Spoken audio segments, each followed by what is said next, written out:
이제 30장에는 분향단이 나옵니다. 분향단. 아마 여러분들 그 그림에도 아마 교재에 나올 텐데, 이 언약궤보다는 훨씬 작아요. 또 번제단보다도 훨씬 작은 45cm 정방형이니까 뭐 한 요만하겠네. 요만한 정도의 분향단인데요. 거기서는 향을 이렇게 살르는 곳이 분향단입니다. 분향단인데 이 향이 상징하는 것이 뭐냐? 우리가 잘 알다시피 계시록 5장 8절에 보시게 되면 이 기도예요. 향은 이 분향단에서 올라가는 그 향은, 하나님께 올라가는 그 향은 기도를 상징하는 거야. 계시록 5장 8절에 보시면, 거기에 보면 책을 취하심에 네 생물과 24장로들이 어린 양 앞에 엎드려 각각 검은 고와 향이 가득한 금 대접을 가졌으니 이 향은 성도들의 뭐다? 기도들이다. 그리고 분향단 위에도 보면 거기 조그만 대접 같은 거 한 3개가 이렇게 놓여져 있는 거 그림으로 보이실걸요? 보이세요? 분향단 위에 시커매서 안 보여요? 그런 대접이 향이 그 위에서 이렇게 살라지는 거거든. 근데 그런 대접이 여호와께로 이렇게 주님께로 올라가는 일종의 기도란 말이에요. 그래서 이 분향단에서 살라지는 이 향은 바로 기도다. 그래서 이 분향단은 이 기도를 상징하는 것이다 라고 생각을 하면 되고, 자, 그래서 이 향을 7절에 보게 되면 향기로운 향을 사르되 등불을 정리할 때 늘 향을 사르고, 또 이 향은 절대로 여호와 앞에서 끊지 못할 것이다. 끊지 못한다라는 것은 이게 끊어져서는 안 된다는 거지. 계속 규칙적으로 계속 반복되어야 되는 거죠. 우리가 항상 기도하라 하는 것처럼 여기에 보면 하나님 앞에 기도는 항상 해야 된다라는 것. 특별히 9절에 보면 다른 향을 살라서는 안 된다. 이 향을 만드는 것도 이게 아무나 만드는 게 아니야. 우리 성경에 보면 성막 만들 때 기술자 가운데 부사렐, 오홀리압 아시죠? 이런 사람들이 만들어요. 그리고 그 만드는 방식이 있어요. 그 방식에 때로 만들어야지 아무렇게나 만들어서는 안 돼. 자, 근데 그 향단에는 뿔이 달려 있거든요. 4뿔이 달려 있습니다. 4뿔이 달려 있는데 마치 번제단에 있는 뿔과 비슷해요. 그러다 보니까는 요 45cm 정방형으로 된 데다가 뭐 소나 양이나 드리고 싶은 이런 충동을 느낄 수도 있는데, 이 분향단 위에서는 어떤 제물도 바치도록 되어 있지는 않습니다. 뿔이 비록 달려 있긴 하지만, 근데 이 뿔에다가는 대신에 짐승을 뭐 묶거나 이렇게 짐승을 잡는 장소로는 안 쓰여지지만 이 뿔에다가 피를 바르기도 해. 이 보통 하나님 앞에 드리는 이 속죄제 드릴 때에 그 속죄제 제물의 피를 이 분향단에다가 이렇게 바르도록 되어 있습니다. 분향단에다가. 그래서 1년에 이 속죄제 1년에 한 번 대속죄일에 이 제물의 그 피를 분향단에다 바르는데, 이스라엘 사람들의 대속죄일은 언제냐면 7월 10일. 우리 달력이 아니라 이스라엘 달력으로 7월 10일이니까 우리 달력으로는 한 언제쯤 됐냐면은 10월 한 10일경, 10월 첫 주경. 이때가 이스라엘 사람들의 대속죄일이라고 합니다. 이스라엘 명절 가운데서는 가장 큰 명절이에요. 이걸 보고 뭐라 그러냐면 욤 키푸르다라고 얘기를 하는 절기입니다. 그래서 아주 이때는 이스라엘 사람들이 아주 대대적인 행사를 치르는 때가 바로 이때다라는 것을 여러분들이 기억하면 됩니다. 자, 그 다음에 이렇게 해서 분향단에 대해서 설명이 끝났고 11절에 보면 속전이라는 게 나옵니다. 속전. 이 속전이라는 것은 뭐냐면 그야말로 생명을 살려주신 것에 대해서 감사합니다 라는 표시로 드리는 성전세예요. 사실 이스라엘 백성들은 다 애굽에서 노예로 있었던 사람들 아닙니까? 근데 이 노예로 태어나서 노예로 살다가 노예로 죽을 수밖에 없었던 사람들을 하나님께서 출애굽이라고 하는 놀라운 기적적인 방법을 통해서 이스라엘 백성들에게 자유를 주시고 그리고 그들을 해방시켜 주셨어요. 그래서 이렇게 해방된 이스라엘 민족이라면 항상 하나님에게 어떤 마음을 가져야 되냐? 고마움, 감사함. 이걸 가지도록 돼 있어. 그리고 그렇죠. 감사한 마음을 가지라는 거죠. 내가 노예로 살지 않냐고 이렇게 자유민 되게 해주신 것을 감사하는 마음. 이 마음을 가지고서 어떻게 해야 되느냐? 그 감사의 마음을 마음으로만 갖고 있지 말고 1년에 한 번 그 감사의 마음을 돈으로서 표현하게 돼 있어요. 그게 속전이야. 얼마냐? 반세겔. 반세겔을 하나님 앞에 내도록 돼 있습니다. 자, 근데 이렇게 반세겔을 내면 그들 중에 뭐가 없다 또? 온역이 없대요. 여기 보면 여호와께 속전을 드리면 하나님께서 그들 중에 뭐가 없도록 해주겠다? 온역. 온역이라고 하는 것은 일종의 전염병 같은 것을 이야기하는 겁니다. 그러니까 이 하나님 생명이 살고 죽는 것, 생명이 살고 죽는 것, 또 사람이 행복하게 살 수 있는 것은 누구 손에 달린 문제냐면 하나님 손에 달린 문제예요. 그리고 사람이 강하고 약하게 되는 것도 누구 손에 달린 문제냐? 하나님 손에 달린 거예요. 그러니까 이스라엘 백성들은 항상 그런 마음을 가지고 그 믿음을 이 속전이라는 것으로 표현하게 되어 있습니다. 근데 이 온역과 관계해서 또 등장하는 게 뭐냐면 여기 보면은 12절에 보면 인구조사 나오잖아요. 이스라엘 자손의 수요를 따라 조사할 때에 조사받은 각 사람이라고 돼 있잖아요. 그러니까 인구조사 문제와 온역이 여기 등장을 하고 있는데 성경에 보면 인구조사와 온역에 대한 얘기가 어디에도 나오느냐 하면 사무엘하 24장에도 나와요. 거기에는 왜 나오느냐? 다윗 왕이 이스라엘 백성들의 다윗 왕이 이제 막 강해지고 힘이 세지게 되니까 내 나라에 싸움에 나갈 이런 병력이 얼마나 있나? 이런 걸 좀 알아보기 위해서 인구조사를 실시를 합니다. 그랬더니 하나님이 거기에 대해서 진노를 하세요. 그리고서는 이 징계를 내리게 됩니다. 그래가지고 이스라엘 백성들에게 징계를 내리게 되는데 이 다윗이 회개를 하죠. 하나님, 뭐 좀 살려주십시오.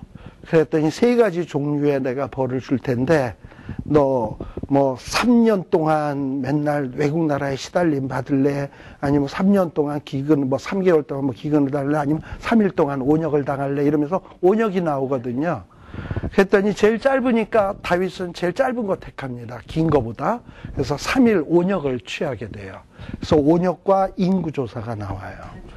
즉 무슨 얘기냐? 하나님은요, 우리에게 이런 어떤 속전을 요구하시면서 우리가 어떤 믿음을 갖기를 원하시냐 하면, 내가 건강해지는 것도 하나님이 하시는 일이고, 노예에서 해방돼서 자유인 되는 것도 하나님이 하시는 일이고, 내가 약한 처지에 있던 내가 강해지는 것도 하나님 손에 달린 문제다. 그러니 또 내가 온역에 걸리고 안 걸리고도 누구 손에 달린 문제다? 하나님 손에 달린 거다. 라는 이런 어떤 믿음을 갖고 그 믿음을 1년에 한 번 정도씩 이런 속전이라는 것을 통해서 표시하시기를 원한 거예요. 바로 그 신앙 고백을 요구한 것이 속전입니다. 뭐 하나님이 돈이, 솔직히 하나님이 그 세계를 받아가지고 뭐에 쓰시게? 천국에서 그거를 뭐 떡을 사 먹어. 누가 그 또 세계를 받고 떡 파는 사람이 누가 있고 누가 뭐 했어? 근데 하나님은 이런 식으로 우리가 귀히 여기는 물질을 딱 이렇게 반세겔이라도 구별해서 하나님 앞에 이렇게 드림으로써 우리 마음속에 갖고 있는 그 믿음을 하나님 앞에 표현하기를 원한 겁니다. 이게 바로 속전이다라는 거예요. 자, 근데 나중에 이스라엘 백성들이 이런 어떤 속전 제도를 가지고 장난치는 무리들이 생겨요. 그게 누구냐면 제사장들이야. 이 속전은 유대인의 화폐로만 드리게 돼 있거든요.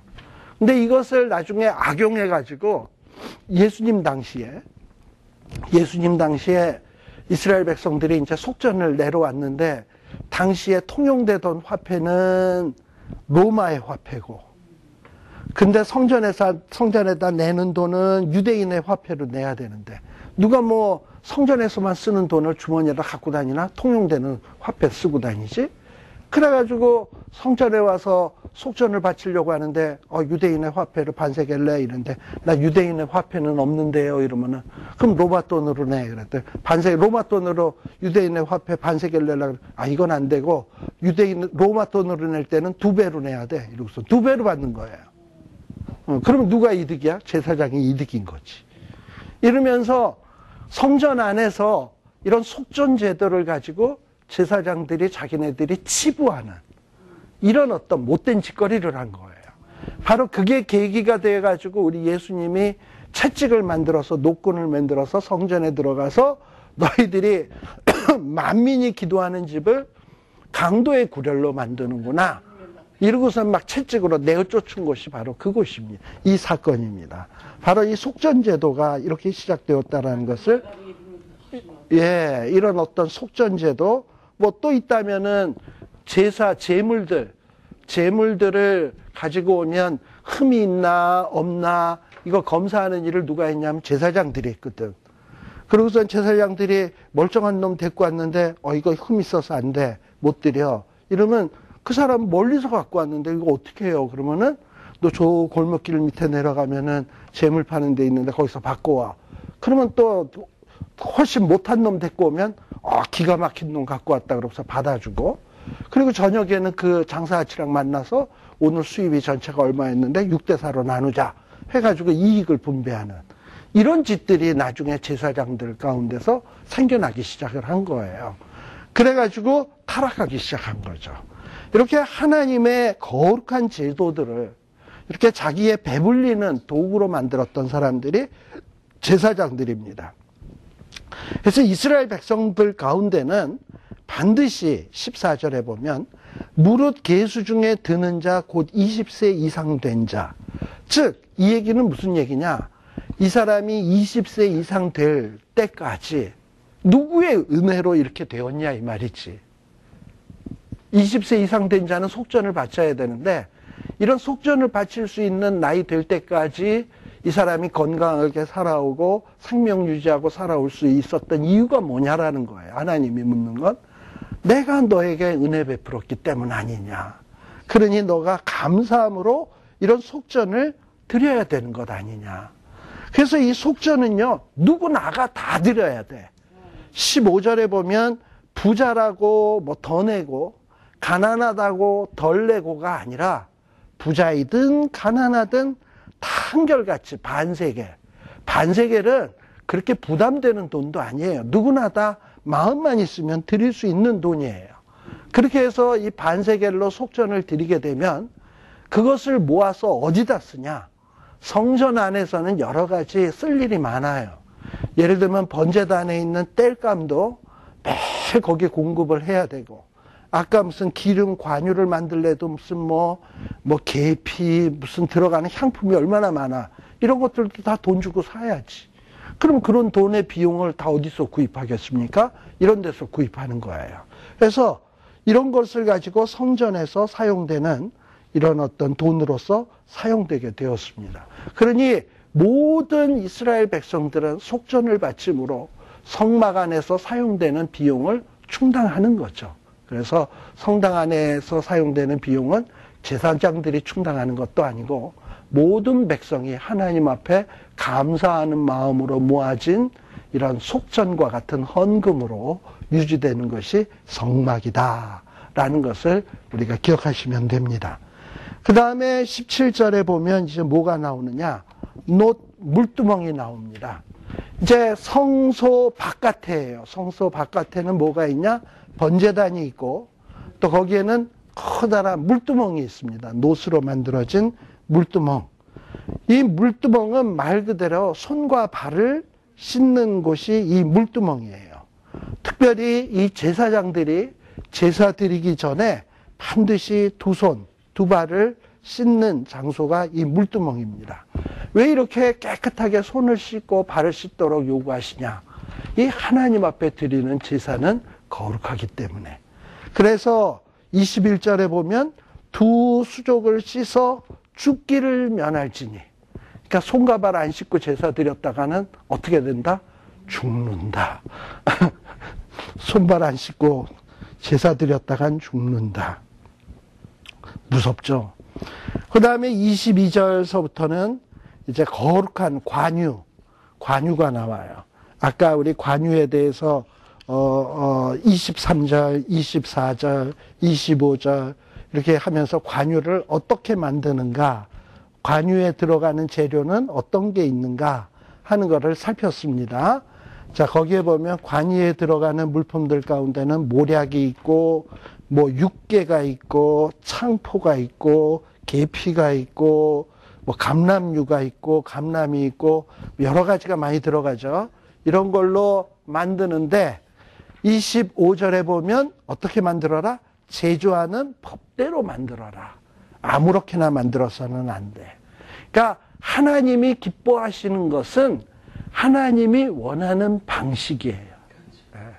하나님이 기뻐하시는 방식으로 드리는 거예요. 자, 이렇게 관유를 만들게 되면 관유는 뭐 하는 거냐?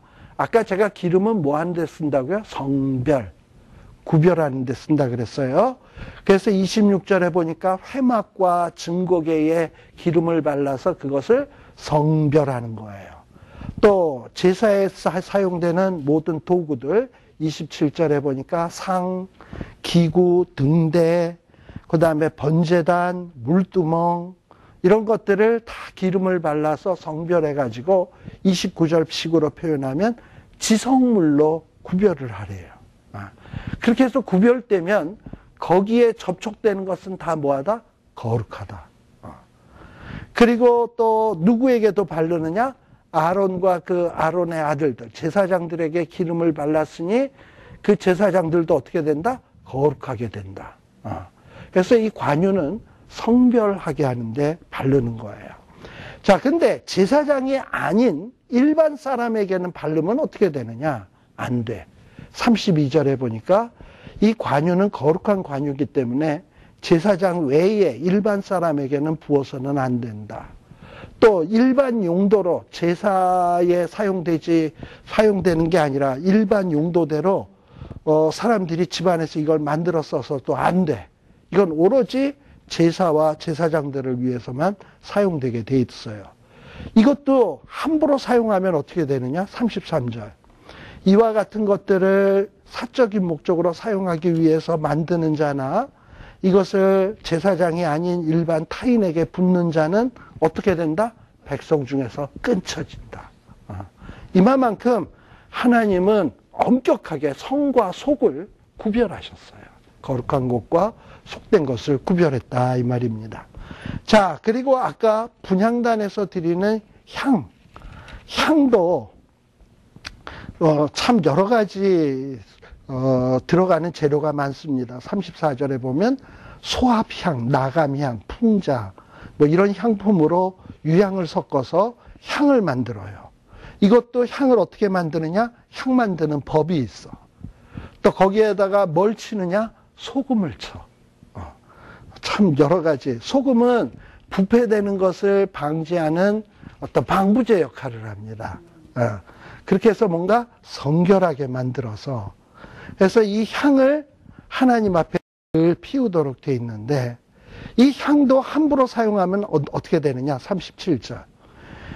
이 만든 향은 여호와를 위해서 거룩한 것인데 그 방법대로 너희를 위하여 이런 향품을 만들어서는 안 돼.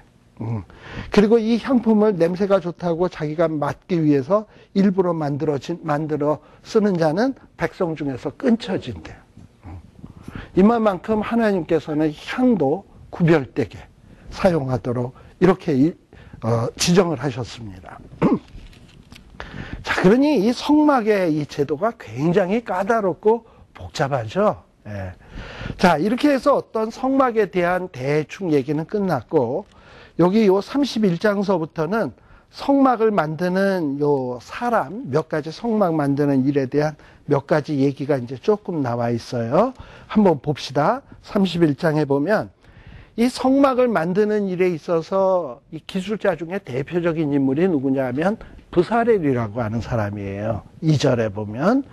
근데 이 부사렐은 누구냐? 유다 지파의 훌의 손자요. 우리의 아들인 부사렐이다 라고 되어 있습니다. 근데 이 부사렐에게 중요한 것은 뭐냐면 성령에 충만했다라는 거예요. 하나님의 신에 충만했다. 여러분들 천지를 창조하실 때 말이죠. 하나님의 신이 수면에 운행하시니라. 기억하시죠? 그러니까 천지 창조가 이루어지기 전에 먼저 누가 작업을 먼저 하시냐? 하나님의 신이 운행을 하시는 거예요. 근데 이 운행이라고 하는 말은 어떤 말이냐 하면은 이 어미 암탉이 이 병아리나 이 계란들을 이렇게 탁 품에 안는 거 있잖아요. 이런 뜻을 가져요. 운행이라는 말은. 그러니까 하나님께서 이 땅이 공허하고 혼돈하고 아주 무질서한 상태인데 하나님의 말씀이 딱 떨어지면 아주 보시기에 선한 것들이 탁 생겨날 수 있도록 먼저 성령님이 거기에다가 이렇게 품고 미리 작업을 하시는 거예요. 이렇게. 이게 운행이야. 그처럼 하나님께서는 성막을 지을 때도 천지를 창조할 때도 성령님 역사하셨던 것처럼 성막을 지을 때도 하나님의 신이 부사렐이라고 하는 사람을 꽉 품어서 성막을 기가 막히게 잘 만들 수 있도록 하나님이 역사하셨다라는 거예요. 이렇게 하나님과 하나님의 백성의 만남의 장소, 또 오늘식으로 표현하면 교회, 하나님의 집, 하나님의 나라, 이런 일은 어떻게 해야 이루어질 수 있냐? 성령님이 역사해 주셔야 돼. 그러니까 어떤 인간의 지혜, 인간의 어떤 잔꾀에 의해서 되어지는 게 아니라 성령 하나님께서 품어주시고 은혜를 베푸셔야 비로소 되어지는 거예요. 이렇게 부사렐에게 성령에 충만하게 해서 지혜도 주시고 총명도 주시고 지식도 주시고 여러 가지 재주도 주시고 또 연구할 수 있는 능력도 주시고 또 금, 은, 놋을 세공할 수 있는 기술도 주시고 보석을 깎아 물릴 수 있는 이런 재주도 주시고 나무를 새기는 재주, 여러 가지 일을 할 수 있는 이런 재주들을 주셨어. 다 이게 누가 주셨다? 성령. 그러니까 뭐 여러분들의 자녀가 뭐 이렇게 혹시 얘는 뭐 머리도 나쁘고 뭐 특별한 재주도 없고 이래가지고 얘가 앞으로 이 험한 세상 어떻게 먹고 살까 걱정하시잖아요. 하나님, 얘를 성령 하나님께서 품어 주시옵소서 하면 하나님께서 뭘 주신다? 여기에도 나오듯이 지혜도 주시고 총명도 주시고 지식도 주시고 여러 가지 재주도 주시고 공교한 일을 연구할 수 있도록 또 주시고 금과 은을 갑자기 얘가 이런 것들도 막 할 줄 아는 이런 재주도 생기고 그래가지고 뭔가 아주 기가 막힌 일들을 할 수 있도록 은혜 주신다 이 말이에요. 뭐 공부만 잘한다고 사람이 잘 되는 거 아니에요. 어떨 때는 이 기술 좋은 사람이 더 잘 살고 그래. 그러니까 뭐 이 미국 생활에서 자기만 똑바로 되고 자기만 성실하면 정말 여기는 다 정말 살 수 있는 곳 아닙니까? 그러니까 중요한 건 뭐냐? 성령님이 꽉 사로잡아서 성령님이 꽉 붙잡기만 하면 그 다음에 일생이야 뭐 하나님이 다 알아서 하는 것 아니겠습니까? 그렇잖아요. 근데 이 부사렐이 그런 축복을 받은 거야. 또 누가 그런 축복을 받았냐? 6절에 보니까 오홀리압도 이런 축복을 받고 부사렐과 함께하면서 이 성전을 짓는 일에 같이 동역을 하게 된 겁니다. 그래서 이런 사람들이 이 성전 안에 있는 우리가 그동안 공부했던 증거궤 7절, 속죄소, 또 뭐 떡상, 그 다음에 등대, 분향단, 조금씩 생각나죠? 이제 번제단, 물두멍, 그 다음에 제사장들이 입는 의복, 그리고 또 관유, 향품 이런 것들을 다 누가 만들었냐? 부사렐과 오홀리압이 만든 거예요. 아마 이거 만드는데 꽤 많은 시일이 걸렸을 겁니다. 아마 이거 만드는데 하루 이틀은 아니고 한 몇 달이 소요됐을 거예요. 자, 그런데 이 기간 동안에 12절서부터 보게 되면 하나님께서는 뭐라고 말씀을 하시냐? 나의 안식일을 지키래요. 그러니까 지금 이스라엘 백성들은 막 지금 하나님이 주신 대로 성막을 막 만듭니다. 그러다가 안식일이 딱 오면 어떻게 되냐? 올 스톱하고 안식일을 지키는 거야. 그러니까 하나님 나라의 일을 막 6일 동안 열심히 하다가 안식일이 되면 또 하나님 안에서 쉬면서 안식일을 지키는 거예요. 자, 이러면서 이 안식일 제도가 나오게 됩니다. 근데 이것도 우리가 제가 앞에서도 말씀드렸습니다만 하나님이 엿새 동안 일하시고 제7일에 쉬셨잖아. 지금 여기 성막 만드는 일도 오홀리압과 부사렐이 열심히 만들다가 안식일이 되면 하나님과 쉬잖아. 자, 그 다음에 이 창세기에 보면은 이렇게 해서 안식일 나오고 그 다음에 보면은 이제 어떤 얘기로 넘어가느냐? 2장 넘어가서 3장에 들어가 보면 타락 사건이 나와요. 이렇게 하나님이 교제의 장소를 만들고 하나님과 교제하기 위해서 안식일도 만들었는데 인간은 어떠하냐? 하나님이 하지 말라는 짓 해가지고 하나님과 간격이 확 끊겨져 버려요. 그게 창세기 1장에서부터 3장에 나오는 얘기예요. 근데 이 비슷한 패턴이 어디서도 나타나느냐 하면 지금 이 성막, 하나님과 교제하는 장소 만드는 얘기가 나오고 그 다음에 교제의 날짜인 안식일이 나오고 요 얘기가 지금 어디서 끝나냐 하면 31장에서 끝나는 거잖아. 그러고 난 다음에 32장에 딱 들어서면 무슨 얘기가 나오냐면 하나님이 하지 말라고 한 금송아지 만드는 사건이 딱 나와요. 그러니 이건 무슨 얘기냐? 태초에 그 하나님이 최초에 만든 인간이나 또 하나님이 특별히 택한 아브라함의 후손들, 애굽 땅에서 노예로 있던 사람들 끄집어내서 구출해 주어서 지금 광야에 데리고 나와서 이렇게 은혜를 베푼 인간이나 이렇게 하나님은 은혜를 베풀었음에도 불구하고 구제불능이라는 얘기야. 그러니 인간에게는 결국 누가 필요할 수밖에 없어? 성막이 상징하는 예수 그리스도가 필요할 수밖에 없다라는 얘기로 이 성경의 이야기는 우리를 끌고 가고 있는 겁니다. 그래서 어떻게 보면 창세기에서는 이렇게 얘기를 했다면 성막 만드는 데서는 조금 내용이 달라졌지만 또 이렇게 얘기하고 있고 이러면서 자꾸 우리를 어디에게로 인도하느냐? 예수 그리스도가 왜 필요한지. 왜? 우리는 구제불능이니까. 은혜를 받고 뭐 하나님의 축복 주면 잘할 것 같이 이렇게 보여지지만 그것만 딱 지나면 또 타락하는 게 우리거든. 그러니까 우리는 뭔가 퍼머넌틀리 어떤 우리의 죄 문제를 해결할 방법을 마련해 주어야지 이게 문제가 해결되지. 죄 질 때마다 숫소 드리고 뭐 제사 드릴 때마다 양 드리고 하면은 세상의 숫소와 양들은 멸종당할 거예요. 왜냐하면 우리의 죄가 얼마나 많아. 그러니 하나님이 그러지 않도록 하기 위해서 정말 예수 그리스도를 준비하셨다라는 것을 우리가 볼 수 있습니다. 자, 그래서 안식일에 대한 얘기가 17절까지 나옵니다. 그 다음에 이제 18절에 보면 무슨 얘기가 나오냐? 갑자기 이제 여기에 또 뭐가 툭 등장하느냐 하면은 증거판 이야기가 등장을 합니다. 이 증거판이라는 것은 우리가 이미 출애굽기 20장에 나왔던 십계명을 얘기하는 거예요. 자, 그런데 지금 31장까지의 이런 어떤 모세가 이 성막에 대한 지침을 받는 것은 다 어디서 지금 받고 있습니까? 산 위에서 40일 동안 있으면서 산 위에서 받고 있는 거예요.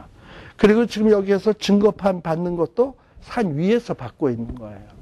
지금 이런 어떤 모세가 산 위에서 하나님과 이런 성막에 대해서 논의하고 계시고 하나님이 모세에게 지금 돌판을 주고 있다는 사실을 밑에 있는 백성들은 알까요? 모를까요? 모르죠. 네. 지금 위에서는 그런 일이 벌어지고 있는 거예요.